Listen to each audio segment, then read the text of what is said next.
Nem todo sofrimento é uma prova. Por David Wilkerson.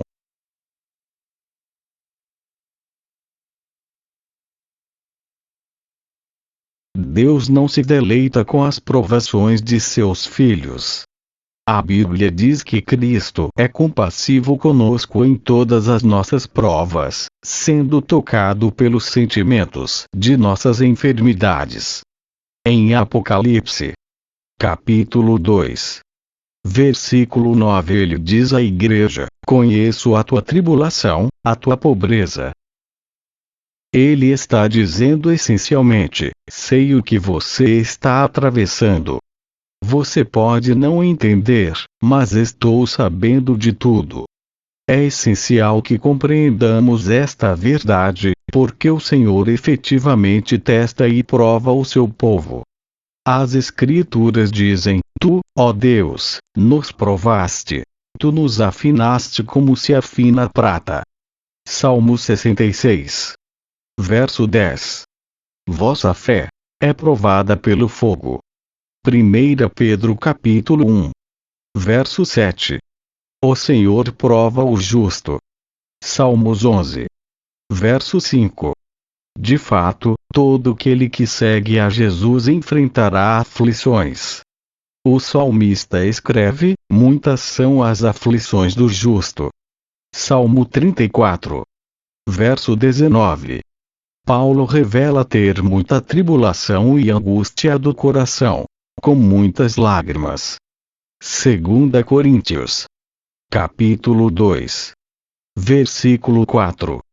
E Hebreus descreve os santos que são desamparados, afligidos e maltratados, suportando o grande combate de aflições. Hebreus capítulo 11, versículo 37 e Hebreus 10, versículo 32. O fato é que a Bíblia fala muito sobre o sofrimento, tribulações e problemas na vida dos crentes. De acordo com o salmista, a minha alma está cheia de angústia, e a minha vida se aproxima da sepultura. Salmos 88 verso 3.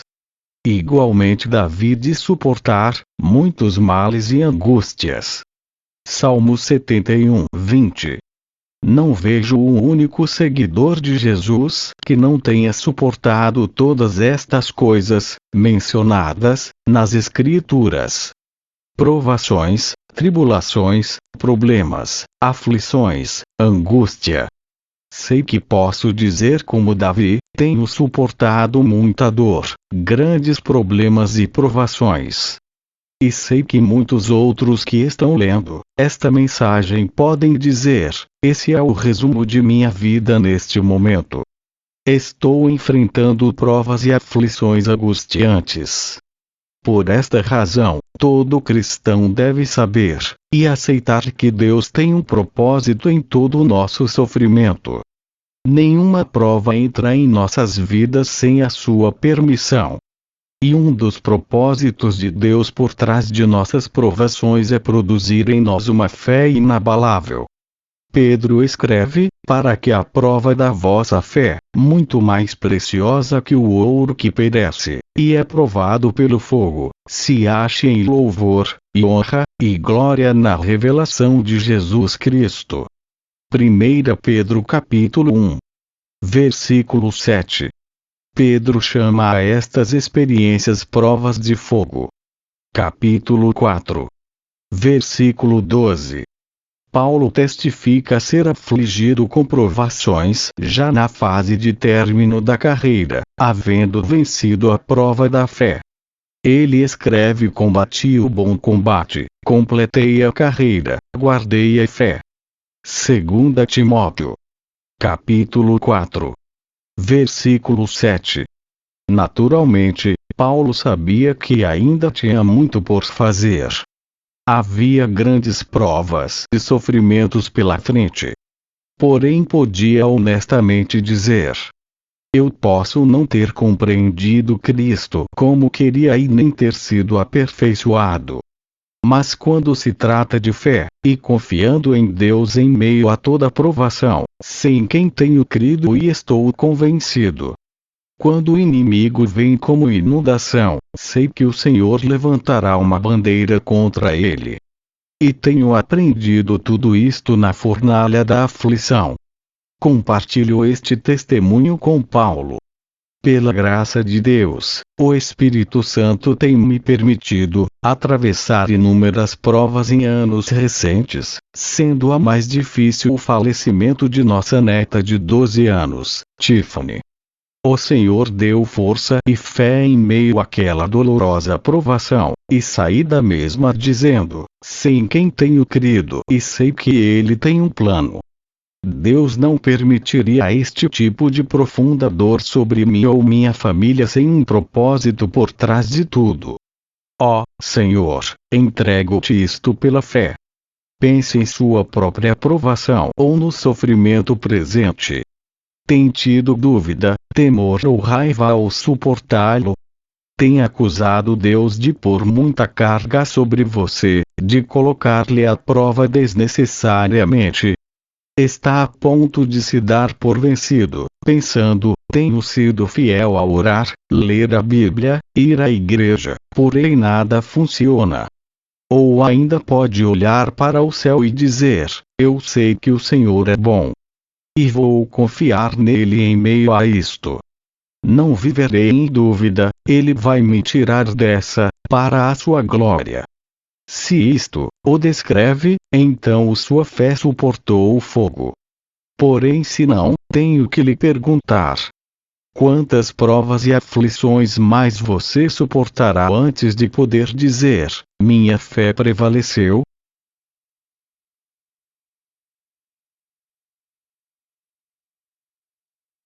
Uma prova nem sempre é o propósito de Deus por trás do nosso sofrimento.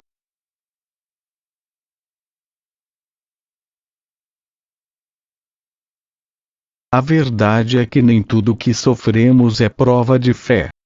Frequentemente, o Senhor está atrás de algo mais, quando estamos na fornalha da aflição.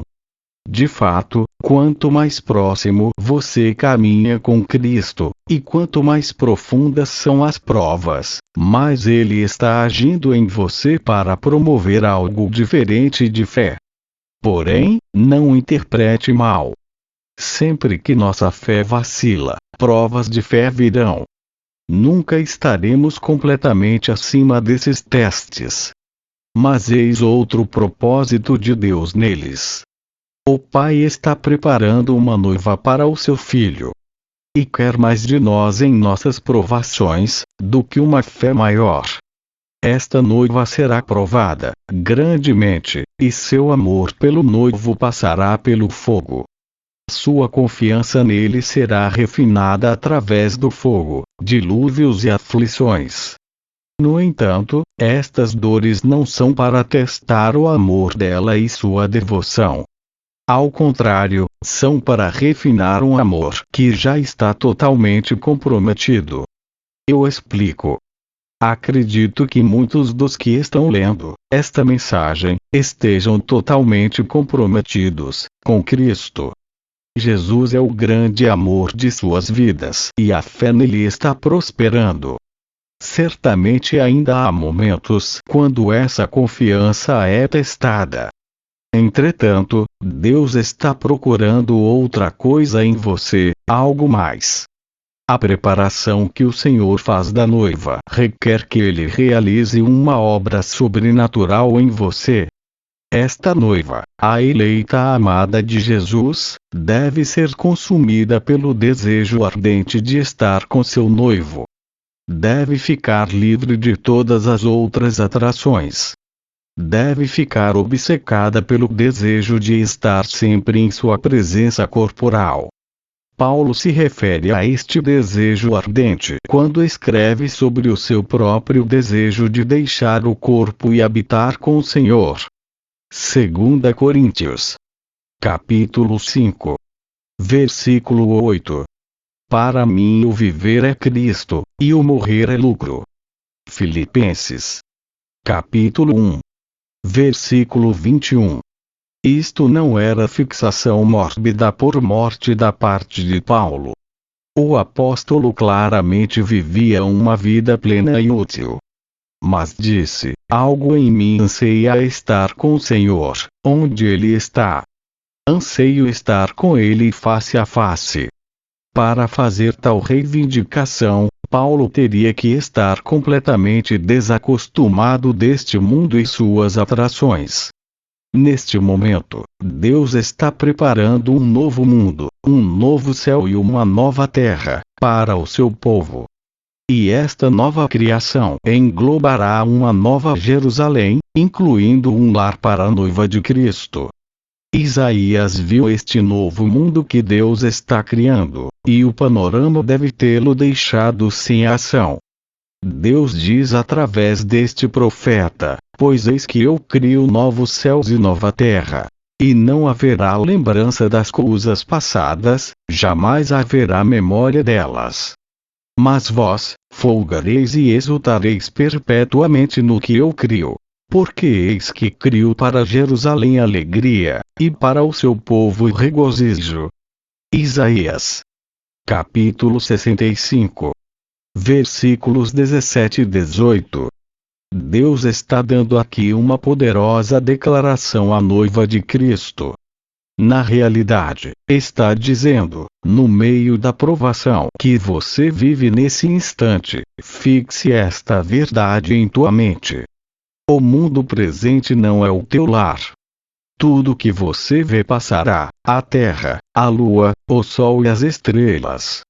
Estou criando um novo mundo, onde não há incêndios, inundações, demônios, sofrimentos nem aflições. Percebe a mensagem? Suas lutas vão acabar, e os problemas passarão.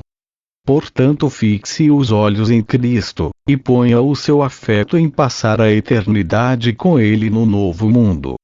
De acordo com Jesus, o mundo no qual lutamos agora com toda dor e tristeza, não será lembrado quando esse dia chegar. Ele nem entrará em nossas mentes. Ver Isaías. Capítulo 65. Versículo 17. Amado, isto me diz que o sofrimento que muitos estão suportando agora, não é prova, é treinamento, ensino. Estamos sendo preparados para um mundo onde não haverá mais dor. E esse mundo vai ser povoado com novos corpos. Paulo nos diz que o corpo que baixa à sepultura não é o mesmo que sairá de lá. Teremos um novo corpo, um corpo com o DNA do próprio Cristo. Abraão é um exemplo de alguém focalizado no mundo por vir. A Bíblia diz dele: pela fé, habitou como estrangeiro em terra alheia. Porque esperava a cidade que tem fundamentos, da qual artífice e construtor é Deus. Hebreus. Capítulo 11. Versículos 9 e 10. Abraão passou por uma grande prova de fé quando, em obediência a Deus, ofereceu seu filho Isaque como sacrifício. No entanto, mais que sua fé provada, Abraão tinha perdido o interesse por esta terra, um fato comprovado quando ofereceu seu filho. Ele tinha fé que havia um propósito maior do que ele podia ver. Eis um homem que verdadeiramente estava no mundo, mas não fazia parte dele, vendo sua cidadania em um outro mundo. Agora considere o que Hebreus diz de Cristo. Ele sofreu fora da porta. Hebreus 13, 12. Jesus sofreu como estrangeiro, sempre fora da religião formal, fora da sociedade aceita. No entanto, Cristo também estava fora no sentido de não ter lugar aqui na terra, nem sequer para reclinar a cabeça. Em tudo que Jesus fez, sempre olhou para o céu. Como o nosso Salvador, e como o nosso antepassado Abraão, não temos aqui cidade permanente, mas buscamos a que há de vir. Hebreus 13, 14. Vivemos e trabalhamos nesta terra, porém somos estrangeiros aqui. Nossa verdadeira pátria está na Nova Jerusalém. Portanto, Hebreus urge, saiamos, pois, a ele, fora do arraial, levando seu vitupério. Capítulo 13. Versículo 13. Enquanto não estivermos também fora do arraial, fora das cobiças e materialismos deste mundo, não estaremos onde nosso noivo está. Vivo numa casa boa e dirijo um bom carro. Porém continuamente vigio, para que as coisas materiais não tomem as rédeas do meu coração. O fato é que você pode ter uma fé poderosa e, todavia, não desejar ardentemente a Cristo. Ainda que eu tenha tamanha fé a ponto de transportar montes, se não tiver amor, nada serei. 1 Coríntios. Capítulo 13. Versículo 3. Tristemente, quando olho ao redor, vejo multidões de crentes que têm fé vencedora, porém não têm um desejo veemente de estar com Cristo. Em vez disso, têm os olhos fixos nas coisas deste mundo e em como obtê-las. Acho que tais pessoas não querem ouvir a respeito de como se fixar no céu ou afastar-se desse mundo. Para elas, tal mensagem significa uma interrupção da boa vida que desfrutam aqui. Graças a Deus, que Ele tem uma maneira maravilhosa de nos empurrar para fora da porta. Ele nos diz, em essência, se vou te entregar o meu filho em matrimônio, não pode haver outra atração em tua vida. Quero estar seguro de que não estás cobiçando algo ou alguém que não seja Cristo. O teu sonho mais excitante, o que atrai mais fundo no teu coração, tem que ser o desejo de estar com Cristo. Amado, isto explica muitos dos profundos sofrimentos de retos santos, que andam em fé. Pense. Como Deus tirou os filhos de Israel do Egito. Ele tinha que colocá-los numa fornalha do sofrimento, para levá-los a ponto de gritarem: basta! Não quero mais ficar aqui. Então, quando chegou o momento de Deus dizer vão, estavam preparados para desarraigar-se e moverem-se para a sua terra prometida. Que Deus ajude a nos desengajarmos do espírito materialista destes tempos, e a transferir todo o nosso afeto à Nova Jerusalém.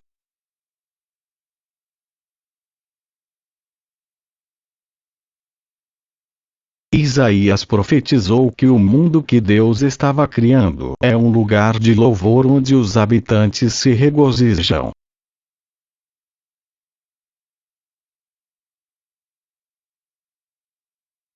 Mas vós, folgareis e exultareis perpetuamente no que eu crio. Porque eis que crio para Jerusalém alegria, e para o seu povo regozijo. Isaías. Capítulo 65. Versículo 18.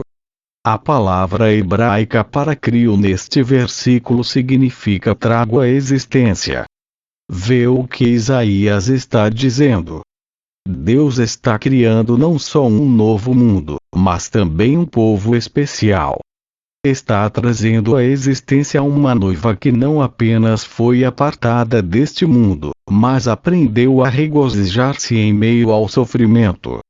O fato é que os nossos sofrimentos presentes constituem-se numa escola de adoração.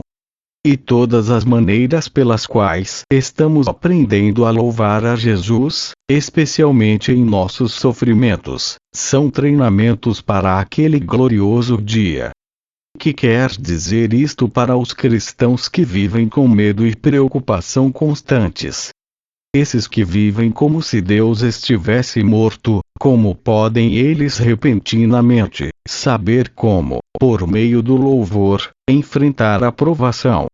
É muito importante como reagimos em nossa tribulação presente. Quando Israel esteve em sua hora de grande sofrimento, perdeu a esperança. Decidiram que não podiam aguentar mais, então simplesmente sentaram-se no pó. Cá estava o povo de Deus, com promessas sólidas como rocha. No entanto, sentaram-se ali com uma corrente ao redor do pescoço. Igualmente hoje, alguns cristãos desistem neste ponto. Eles não abandonam a fé, porém deixam de seguir a Jesus de todo o coração, pensando: não aguento viver sob tanta pressão. Parece que quanto mais me aproximo de Cristo, mais sofro. Perguntam-se como Paulo podia dizer: me regozijo nos meus sofrimentos. Colossenses, capítulo 1, versículos 23 e 24. Eis aqui exatamente porque Paulo podia fazer tal afirmação. Ele havia sido arrebatado ao céu, e viu a glória que nos aguarda. Devido ao que viu, Paulo pôde abraçar suas lutas e aflições nesta vida, aprendendo a louvar a Deus em cada experiência difícil. Estava determinado a aprender a ter alegria de coração, não importando a situação, e começou a praticar o louvor em preparação para o mundo por vir. Se com ele sofremos, também com ele seremos glorificados. Porque para mim tenho por certo que os sofrimentos do tempo presente não podem ser comparados com a glória a ser revelada em nós. Romanos, capítulo 8, versículos 17 e 18. À luz da glória que espera Paulo, o que a prova em comparação a ela? Igualmente, ele quer que desviemos os olhos do sofrimento presente e os fixemos no que virá, e isso mudará tudo. Um minuto dentro de nossa nova habitação, diz Paulo, e não nos recordaremos do que veio antes. A ideia dele é começar a louvar agora, regozijando-nos pelo gozo que nos espera. Portanto, ofereçamos sempre, por ele Jesus, a Deus sacrifício de louvor, isto é, o fruto dos lábios que confessam o seu nome. Hebreus, capítulo 13, versículo 15.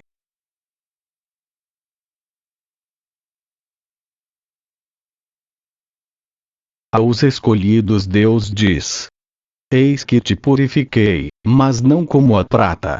Provei-te na fornalha da aflição. Isaías, capítulo 48, versículo 10.